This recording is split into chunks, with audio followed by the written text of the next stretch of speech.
Hi, Estefania, and we've got the next part of Uncle Wiggily's adventures. If you remember, in the last chapter, Uncle Wiggily had been staying in a wooden house, and he went out to the pond, and the skillery-scalery alligator went after him, and the goldfish saved him. Then he found his way to that wooden house that he was sleeping in all night. Now, the night has passed. He's had a restful sleep. He's awake and ready to go. Uncle Wiggily and the mud pie.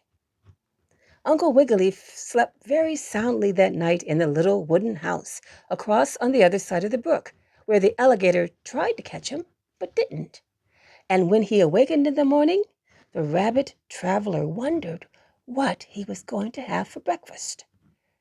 But he didn't wonder very long, for as soon as he had gotten up, washed his paws and face, and combed out his his whiskers. As soon as he had done that, he heard a knock on the door. "Oh, my suds duds and a bottle of milk!" exclaimed the old gentleman rabbit. "I hope that isn't the scary, flary alligator again." So he peeped out of the window. But to his surprise, he didn't see anyone. "I'm sure I heard a knock," he said, "but I guess I was mistaken." Well, he was going over to his case to see if it had anything in it to eat when the knock sounded again on the door. "No, I wasn't mistaken," said Uncle Wiggily. "I wonder what that can be. I'll peep and find out."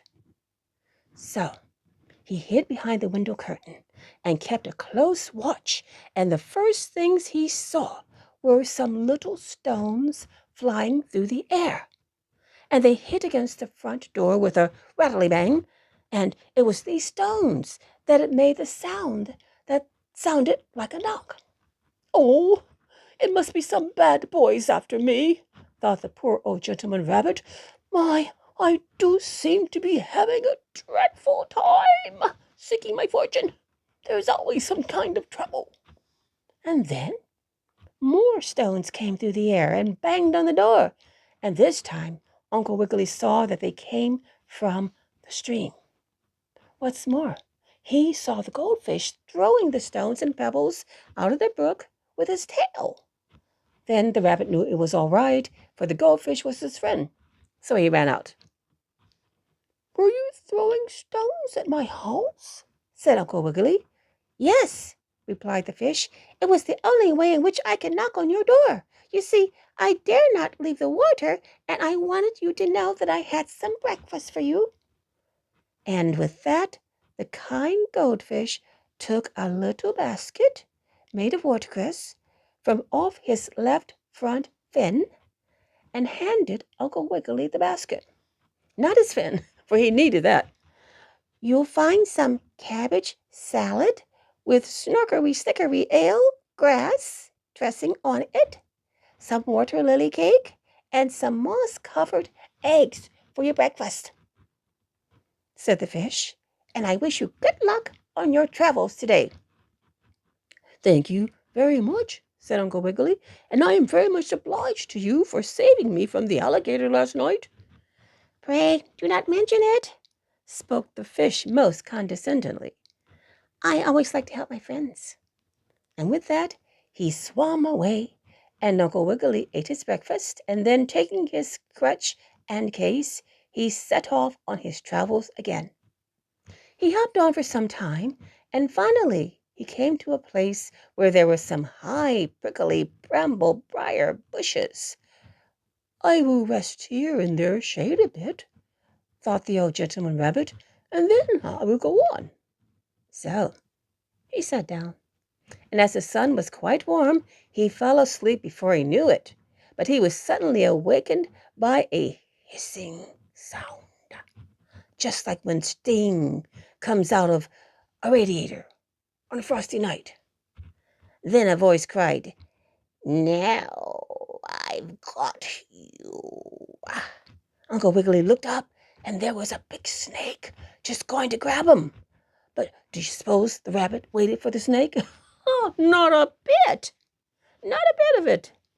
Catching his crush and case, he gave one tremendous and extraordinary springery spring, and over the prickly, stickly briar and bramble bushes he went flying through the air, and the snake couldn't get him. But when Uncle Wiggily came down on the other side of the bushes, oh my, what a different story. For where do you imagine he landed? Where indeed?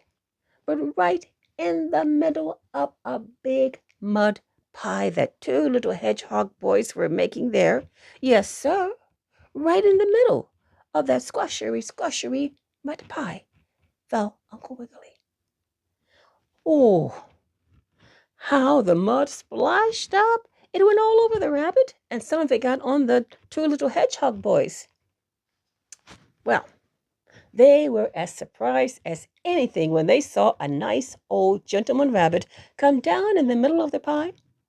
And at first they thought he'd done it on purpose. "Let's stick him full of our stickery-stockery quills," said one hedgehog boy. "Yes, and then let's pull his ears," said the other hedgehog boy. But mind you, they didn't really mean anything bad, only perhaps they thought Uncle Wiggily was a savage fox or a little white bear. "Oh, boys, I'm sorry," said the old gentleman rabbit as soon as he could dig the mud out of his mouth. "What made you do it?" asked the biggest hedgehog boy, wiping some mud out of his eye. "Yes, our pie is all spoiled," said his brother, "and we were just going to bake it." "Oh, it is too bad," said Uncle Wiggily sorrowfully. "But you see, I had to get away from that snake, and I didn't have time to look where I was jumping. I'm glad, though, that I left the snake on the other side of the bushes." "So said the two hedgehog boys. "But you didn't leave me there."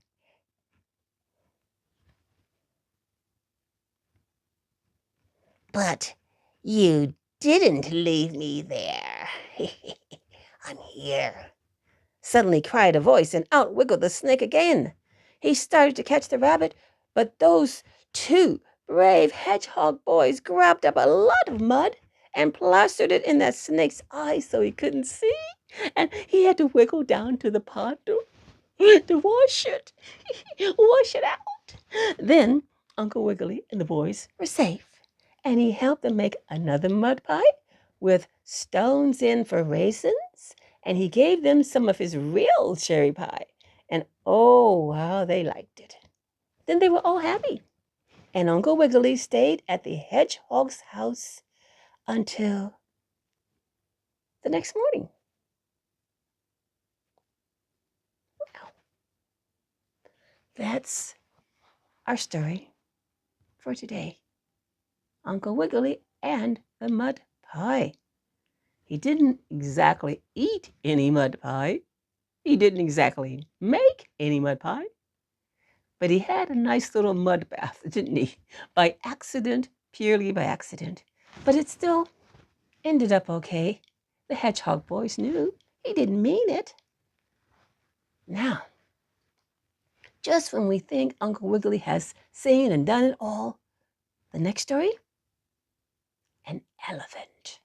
Yeah, Uncle Wiggily has an adventure with an elephant.